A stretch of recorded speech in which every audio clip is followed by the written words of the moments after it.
चलो श्री भगवान का स्मरण करके शिक्षा को प्रारंभ करते हैं। पढ़ रहे थे कषाय का, पढ़ रहे थे हम अनंतानुबंधी कषाय। ठीक है, अप्रत्यक्षानावर्णी कषाय, प्रत्यक्षानावर्णी कषाय। चलिए, हाँ, तो अपन ने पढ़ी थी 4 प्रकार की कषाय, क्रोध मान माया लोभ। ये आत्मा के विभाव भाव है।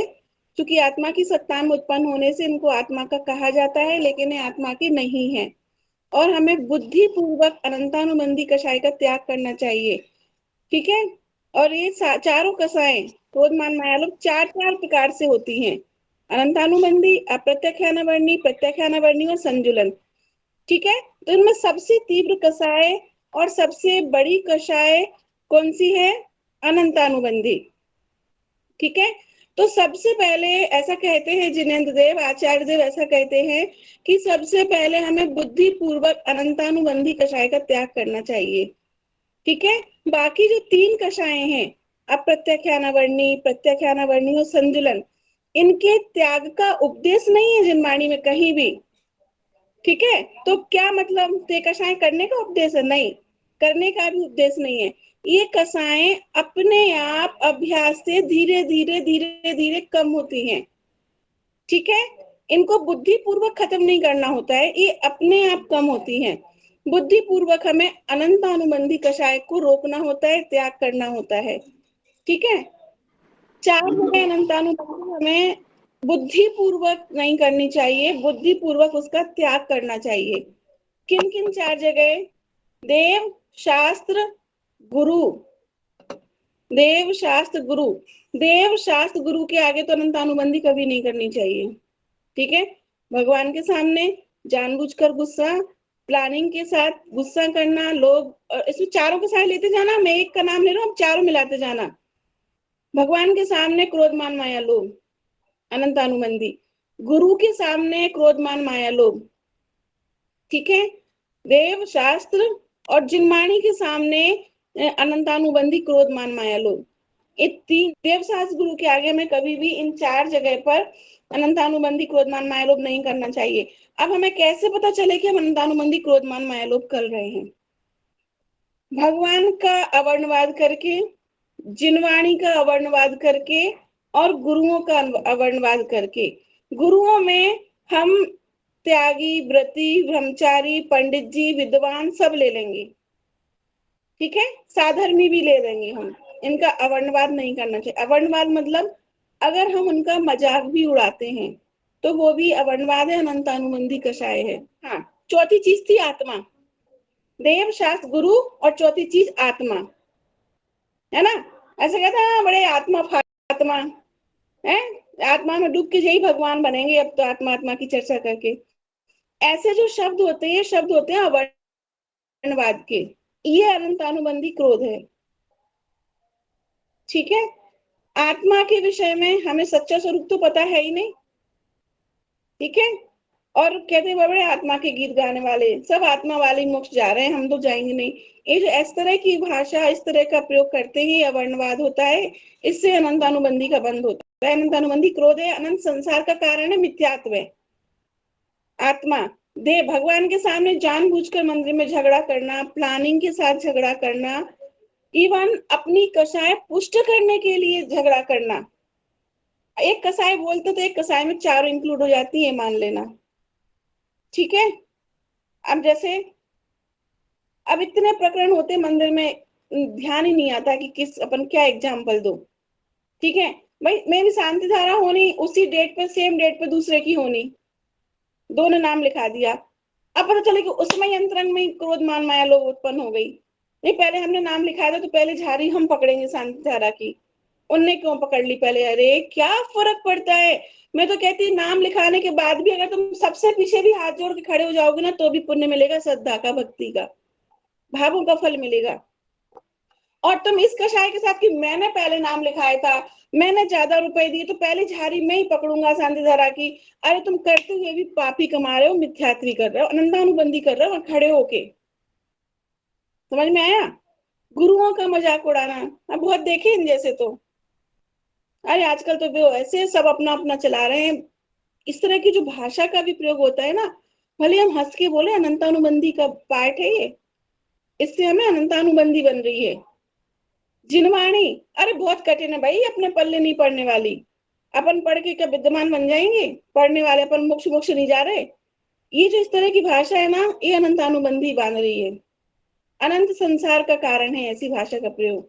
इसे कहते हैं अवर्णवाद।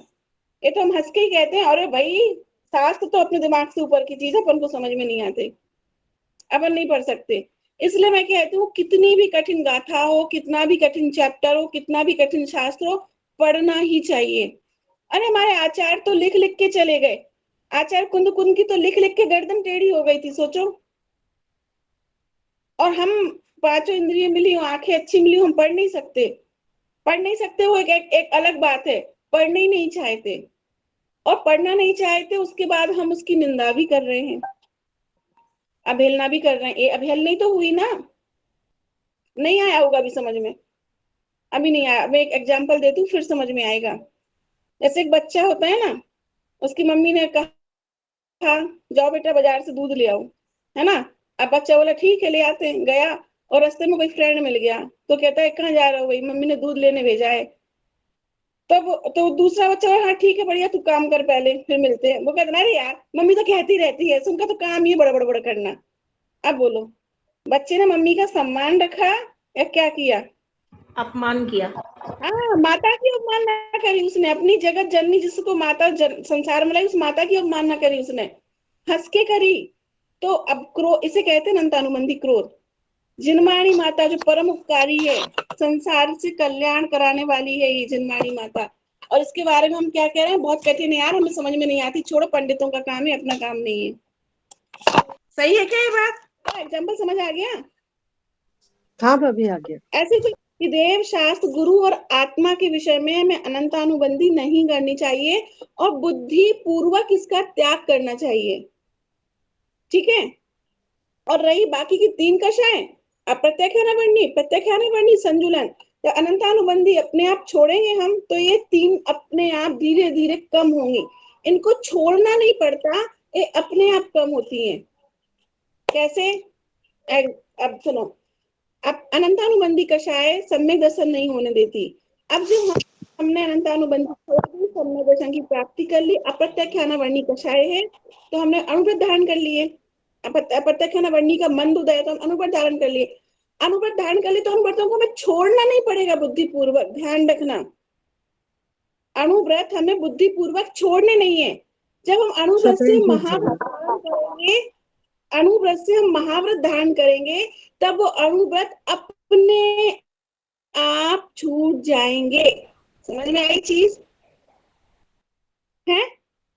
जब हमने और बड़ी चीज धारण कर ली, पहले हमने छुल्ला केलक के व्रत धारण के लिए मान लो, तो ये नहीं कह रहा कि तुम छोड़ दो इन व्रतों को ना, छोड़ने का उद्देश्य है ही नहीं जिनवाणी में कहीं। क्या कह रहे हैं? मुनि व्रत की तैयारी करो। जब मुनि व्रत धारण करेंगे तो ये छुल्ला केलक के व्रत अपने आप छूट जाएंगे। समझ में आया? जब प्रत्याख्यानावर्णी कषाय होगी तो अप्रत्याख्यानावर्णी अपने आप छूट जाएगी, है ना। और जब मुनि व्रत भी धारण कर लिया हमने, तो जब अप्रत्याख्यानावर्णी कथा, और जब हम स्वरूपाचरण चार्ट में लीन होंगे, अपनी आत्मा में एकदम लीन हो जाएंगे, तब वो 28 मूल गुणों का पालन भी स्वतः ही छूट जाएगा अपने आप, बुद्धि पूर्वक नहीं छोड़ना पड़ेगा। इतना समझ आ गया? जैसे मान लो कोई बच्चा बोले मुझे यार 12th पास करनी है, 12th क्लास में जाना है, 12th में जाना है, तो उसे क्या बोलेंगे? तू सारी क्लास छोड़ दे, अपने आप 12th में चला जाएगा? नहीं, अगली क्लास में जाएगा तो 11th क्लास में पास हो तो वो अपने आप छूटेगी, यहाँ छूटेगी अपने आप, 12th में अपग्रेड हो जाओगे।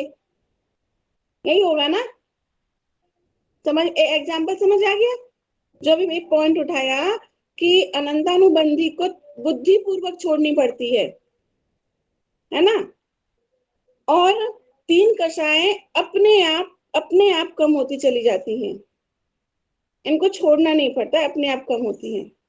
अगर जैसे घर में बहुत होता है कि घर में कोई एक धर्म ज्यादा करे और कोई दूसरा कम करे, तो जो कम करता है ना वो दूसरे की निंदा अवहेलना करता है, मजाक उड़ाता है ना। अरे यही जाएंगी मंदिर, यही बनेंगे भगवान, तो दिन भर मंदिर में बैठ जाओ, तुम तो वहीं रहने लगो, ऐसे बोलने में आते ना कमेंट, तो वहीं बैठ जाओ मंदिर में। एक काम करो, तुम माता जी बन जाओ। तुम तो दीक्षा लेके मंदिर में घर आनी मत, तुम तो घर से संन्यास ले लो, मंदिर में बैठ जाओ। इसे कहते हैं अनंतानुबंधी। क्यों? तुमने जिनवाणी देवसास गुरु के प्रति अवहेलना कर दी, अनादर कर दिया, वर्णवाद कर दिया धर्म का, है ना। ऐसे मान लो। और अब दूसरी तरफ ले लो, कोई व्रत उपवास ज्यादा करता है तो, अरे भाई तुम व्रत उपवास ज्यादा करते हो, हम तुम्हारी टांग पकड़ के हम भी मोक्ष चले जाएंगे। इतना आसान है मोक्ष जाना? कितना उल्टा स्वरूप समझ लिया मोक्ष का। अरे किसी की टांग पकड़ के तो तुम छत पे भी नहीं चढ़ पाओगे, खुद भी गिरोगे और जिसकी पकड़ी वो भी गिरेगा। संसार में भी ये मार्ग नहीं है कि दूसरे की टांग पकड़ के आगे बढ़ो, है क्या? और कितना मार्ग हमने बोले, अरे अरे भाई तुम ही पवित्र हो गए, तुम्हें छू के हम पवित्र हो गए। कितना बड़ा, कितना मिथ्यात्व है इसमें।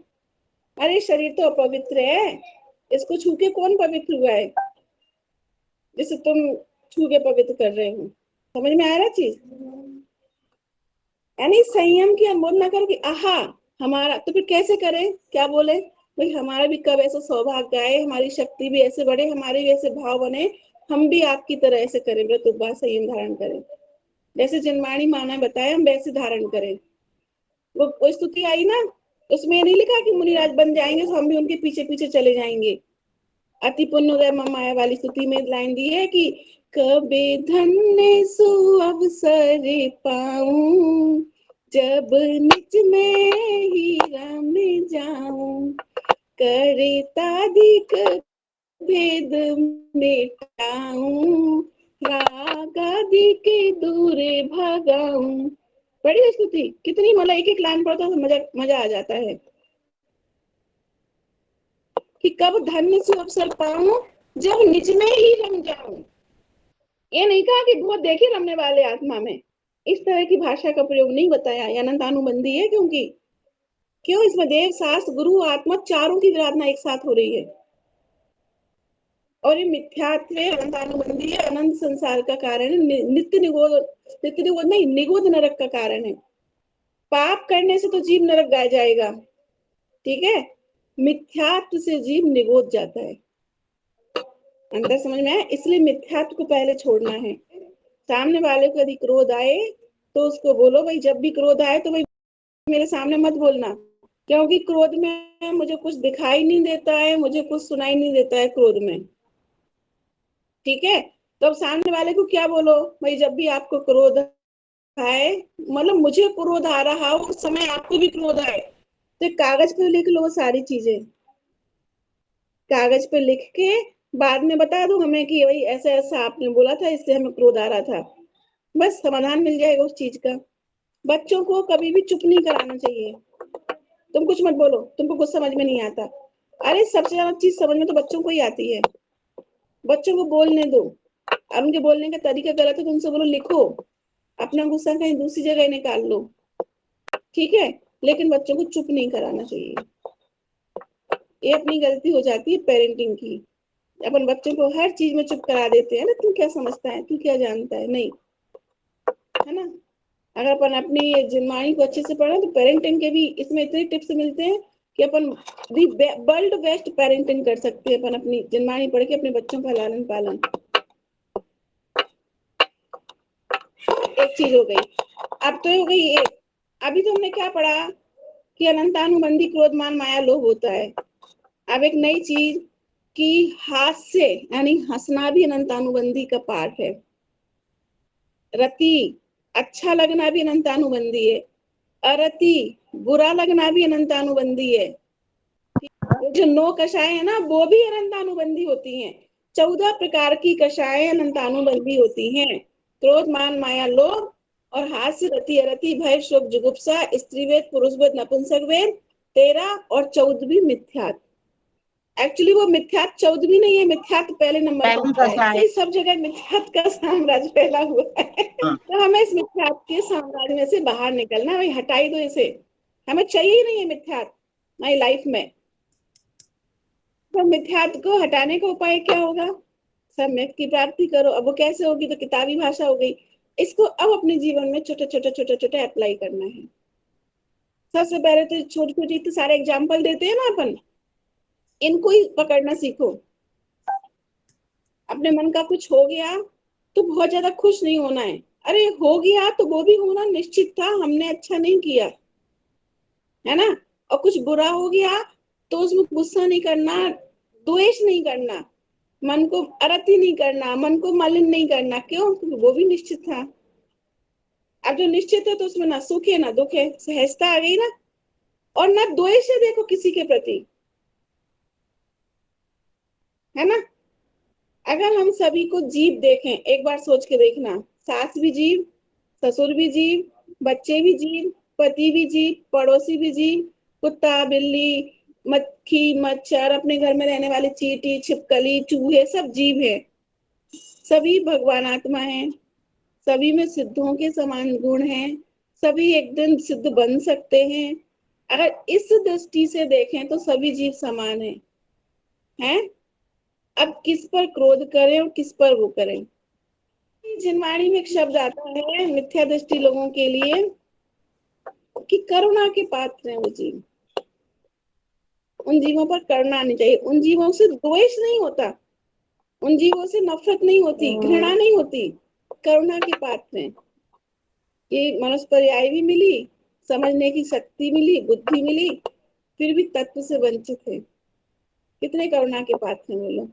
एक भिखारी को, जन्मजात भिखारी है, रोज भीख मांग मांग के पेट भरता है, उसको एक हीरा दे दो, हीरा मतलब रतन दे दो, मन वांछित चिंतामणि रत्न दे दो कि भाई तू जो मांग वो मिलेगा, है ना। और वो उस चिंतामणि रत्न का क्या करे, उसे जला के उसकी राख बना ले, काय के लिए? वो भीख का जो कटोरा है ना उसको मांजने के लिए। अब बोलो क्या कहेंगे, है क्या कहेंगे? कितना दया का पात्र इंसान है भाई, कितनी करुणा, मतलब ऐसे लगे ना कैसे जीव को समझाएं, लेकिन भाई नहीं समझा सकते। समझ में आ गया एग्जाम्पल? कितना करुणा का पात्र है। जो भी सुनेगा चिंतामणि रत्न मिला, जैसे चिंतामणि रत्न, अरे वो उससे ही राख मांग लेता ना, रत्न से तो ढेर लग जाता राख का, लेकिन फिर उसने क्या किया, उसको जला के राख बना दी उसी की। लो, एक ऐसी कहानी आती है कि एक राजा ने एक आदमी को बोला जो भी अच्छा काम किया बोलो मांग लो जो मांगना है। तो राजा ने उसको चंदन का जंगल दे दिया। चंदन की लकड़ी कितनी महंगी होती है ना। अब उसको पता ही नहीं था चंदन की लकड़ी, चंदन का बगीचा बागान दे दिया पूरा। और उसने क्या किया, उसने कहा ये सूखे साखे पेड़ खड़े हैं किस काम आएंगे, चंदन के पूरे जंगल में आग लगा दी। अब बोलो, राजा ने तो उसे खजाना दिया, उसने आग लगा दी चंदन के बागान में। और वो एक एक लकड़ी बेचता चंदन की, इतनी सी तो कितने की बिकती सोचो, पूरा बागान मिला था चंदन का। अरे ऐसी कह रहे हैं हमें तो पूरा चंदन का बागान मिला है, देव शास्त्र गुरु मिले हैं, चिंतामणि रत्न मिला है हमारे हाथ में, मनुष्य पर्याय है, चिंतामणि रत्न है। हम जिस गति में चाहे जा सकते हैं, सब हमारे हाथ में है। आपको हमें नरक गति जाना है, बिल्कुल लो तथास्तु, चिंतामणि रत्न तुम्हारे हाथ में है, करो गुस्सा करो जितना मर्जी उतना करो, नरक में जाओगे 100% लिखवा लो। नरक में कौन जाता है? कौन जाता है? जो जाना चाहता है, जो गुस्सा करेगा वो जाएगा, जो अनंत अनुबंधी करेगा वो जाएगा। और हम सब कर ही रहे हैं। अति क्रोध के कारण जीव नरक में जाता है। जो जिन्हें 24 घंटे के लिए इस लड़ाई झगड़ा ये सब सुहाता है ना, वो जीव नरक में जाते हैं। जिनवाणी देव साज गुरु की विराधना के फल से नरक में जाते हैं। यहाँ भगवान का अभिषेक किया शांति धारा की, और तुरंत आके फिर पद्मावती माता का अभिषेक कर लिया। अब और वो भी बड़ी ताली बजा जाके, बढ़िया मजा आ रहा है। अनंत नरक जाने की तैयारी है, अनंत अनुबंधी है, मिथ्यात्व है, ठीक है, समझ में आया? अब कोई कहेगा कि सिर्फ गुस्सा ही करना ही अनंत अनुबंधी होता है। यहाँ मैंने बता दिया कि हंसना भी अनंत अनुबंधी होता है। विधानों में तो खूब हंसते हैं, नाचते हैं, कूदते हैं। फिर मैंने विधान का नहीं बोला, विधान करने का मना नहीं किया। आप शिव चक्र मंडल विधान करो और खूब नाच के करो, भक्ति भाव से करो, वह पुण्यबंदी होगा। वहां अनंतानुबंधी क्या कह रहे हैं, वस्तु के व्यवस्था के विपरीत जो काम कर रहे हैं ना, वो अनंतानुबंधी है। हम क्या सोच के नवग्रह का विधान कर रहे हैं कि हमारे घर में 9 ग्रहों की शांति हो जाएगी। भाई शनिचर बहुत उपद्रव मचा रहा है। शनि आके बैठ गया, कुंडली मार ली शनि ने, तो शनि की शांति के लिए विधान कर रहे हैं हम, 9 ग्रह की शांति के लिए कर रहे हैं। ये मिथ्यात्व। भाभी पर इनका नाम तो इसी तरीके से रखा गया ना, नवग्रह विधान, शांति विधान, तो ये क्यों हाँ रखा गया नाम? अरे नाम सोच कर ही तो हम लोग करते हैं फिर।